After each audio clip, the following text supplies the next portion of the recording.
Comunicar ideias nem sempre é fácil, mas para quem tem o espectro do transtorno autista, essa tarefa pode ser ainda mais desafiadora. A Organização Mundial da Saúde estima que haja 70 milhões de pessoas com autismo no mundo, sendo cerca de 2 milhões só no Brasil. A condição afeta a maneira como as pessoas veem, ouvem, sentem e interagem com as coisas ao seu redor. Há inclusive uma classificação com o objetivo de facilitar e orientar o manejo e as intervenções necessárias para cada pessoa. Ele é um transtorno do neurodesenvolvimento. Ele vai ter como base do seu diagnóstico, né, a interação social, a dificuldade na interação social, na comunicação e nos movimentos repetitivos, né? Então, nos movimentos estereotipados, né, que são aqueles movimentos que não têm um sentido, né, é realmente para regulação. Então, muitas das vezes, a gente consegue, na verdade, caracterizar esse autismo, na verdade, com os espectros, né, que são essas dificuldades. Então, são partes, né, das dificuldades que a criança tem no desenvolvimento. E os níveis são correlatos quanto ao apoio, o suporte que aquela criança precisa para ter o cotidiano dela, né? Então, são 3 níveis: o nível leve, moderado e o severo. E esses níveis eles vão dificultando a autonomia dessa criança. A gente normalmente coloca muito pelo fato dos níveis conforme o suporte que essa criança precisa, né? Então, o leve acaba sendo um suporte um pouquinho menor, precisa de suporte, mas não tanto. O moderado, na verdade, ele precisa de um suporte, né, um pouquinho mais incisivo, um pouquinho mais reforçado. E o severo, ele precisa realmente de um suporte no cotidiano mesmo, né? Ao contrário do que estigmas afirmam, o autismo não caracteriza uma doença, mas sim uma variação do funcionamento típico do cérebro. A condição faz parte dos transtornos do desenvolvimento neurológico, sendo que os sintomas tendem a se manifestar nos primeiros anos de vida. Como foi o caso de Juliana, que recebeu o diagnóstico do filho quando ele tinha apenas 5 anos. O Fernando sempre foi uma criança que, ao brincar, né, ali nos 2, 3 anos, 4, ao brincar, a brincadeira não tinha funcionalidade, né? Enquanto as outras crianças brincavam com o carrinho, tinha função, o Fernando ele tinha uma brincadeira que não era funcional. Então a gente já começou a olhar diferente.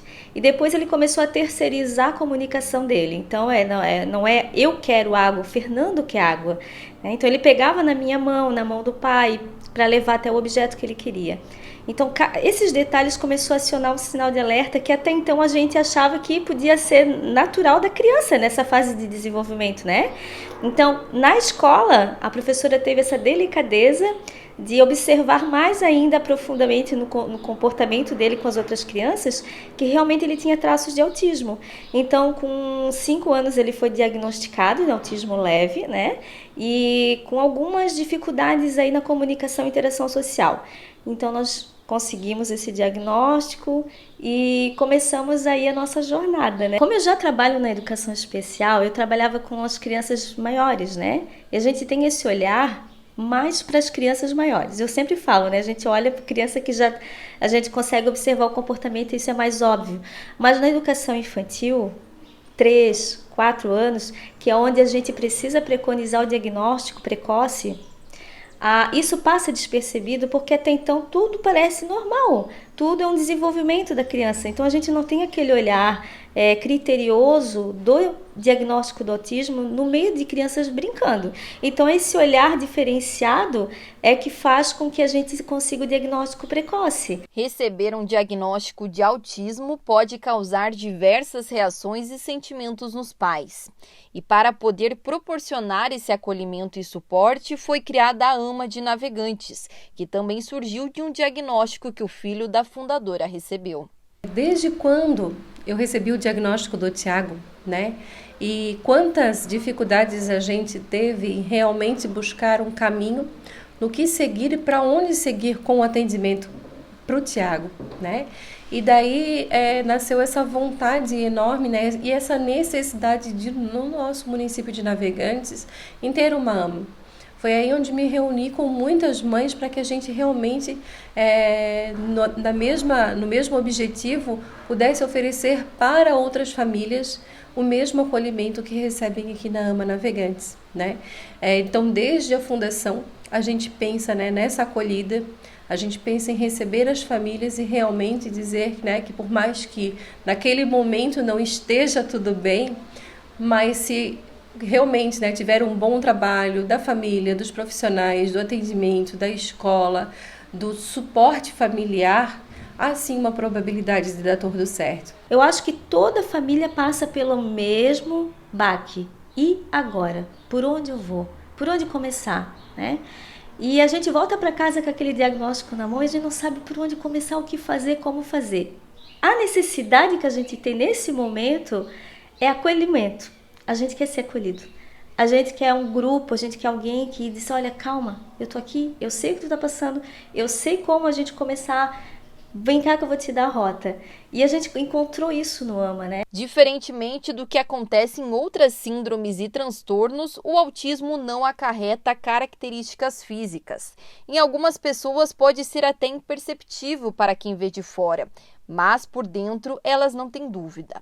Por isso, recentemente tem aparecido inúmeros casos de pessoas adultas descobrindo o transtorno. Mas por que só se vê depois de uma idade, né? Porque a pessoa se incomoda, né? A pessoa veja que realmente, estou me limitando por quê? Ou, né, confio em uma pessoa e a pessoa me falou, mas por que tu não cria essa possibilidade? Mas por que tu trava toda vez que tu faz isso? E começa a me incomodar, né? Aí eu começo a procurar para saber o porquê que realmente eu tenho essas limitações, né? Então vai se descobrir que já desde a infância eu tenho uma dificuldade que não foi trabalhada comigo e tal, e daí, né, eu tenho hoje instalado ali uma dificuldade específica e muitas das vezes é por causa do autismo, né? Ah, Léo, mas por que não foi visto na infância? É porque não tinha o interesse, né? Ah, não, tu é assim mesmo, né? Tu se isola mesmo, né? O teu pai, tua mãe já era assim, né? Ah, tua tia também era assim e deu certo, né? E muitas das vezes as pessoas não se preocupam, né? Na idade que era de desenvolvimento, não se preocuparam. Mar Azul informando uma região de mais de 1 milhão de catarinenses.